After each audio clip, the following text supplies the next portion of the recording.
દર્શક મિત્રો, કેમ છો? બધા મજામાં? હું કરુણા હર્ષોરા રાજકોટથી બોલું છું. ગુજરાતી રસોડામાં તમારું સ્વાગત છે. તો ફ્રેન્ડ્સ, તમારી માટે રેસીપી લઈને આવી છું. બીટ કારેલા સ્ટીક બનાવું છું. તો તેની આપણે સામગ્રી જોઈ લઈશું.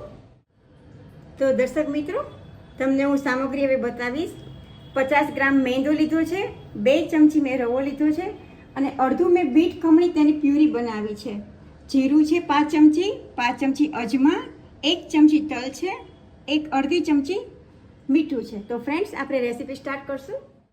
તો ફ્રેન્ડ્સ, હવે આપણે આનો લોટ બાંધવાની ચાલુ કરશું. સૌ પહેલાં 50 ગ્રામ મેંદો લીધો છે. એમાં આપણે 2 ચમચી રવો નાખશું.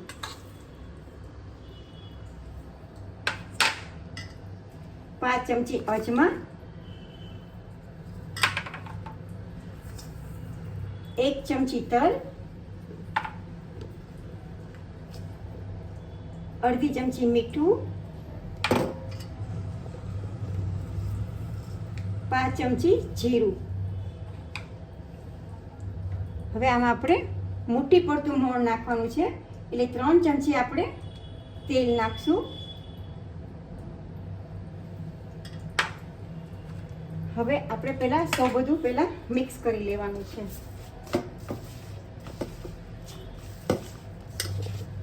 તમે જોઈ શકો છો, આ આપણે મુઠ્ઠી પડતું મોણ લીધું છે.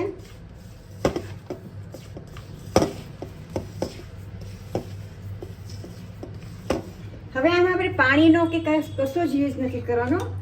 આપણે પ્યુરીથી જ લોટ બાંધવાનો છે. ફ્રેન્ડ્સ, આ રેસીપી ખૂબ જ હેલ્ધી છે.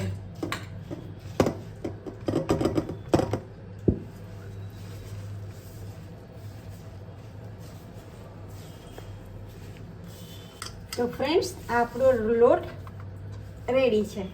હવે આને આપણે 10 મિનિટ સુધી રેસ્ટ આપશું. તો ફ્રેન્ડ્સ, આપણો 10 મિનિટ લોટ રેસ્ટ બાદ હવે આને આપણે પૂરીની જેમ વણશું.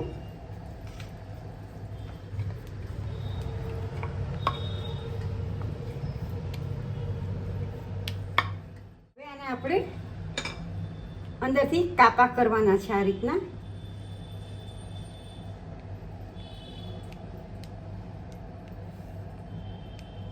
રીતના આપણે કાપા કરવાના છે. ધીરે ધીરે આપણે આને એક પછી એક આપણે સ્ટેપ બાય સ્ટેપ બેન્ડ કરતું જવાનું છે.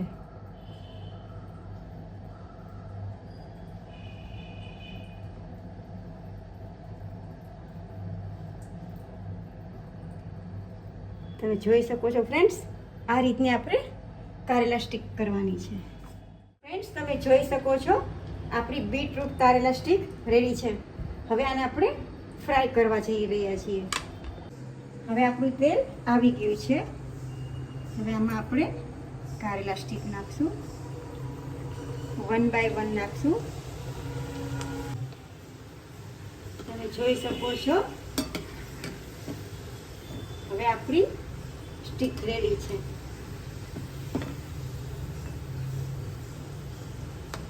એકદમ ક્રિસ્પી.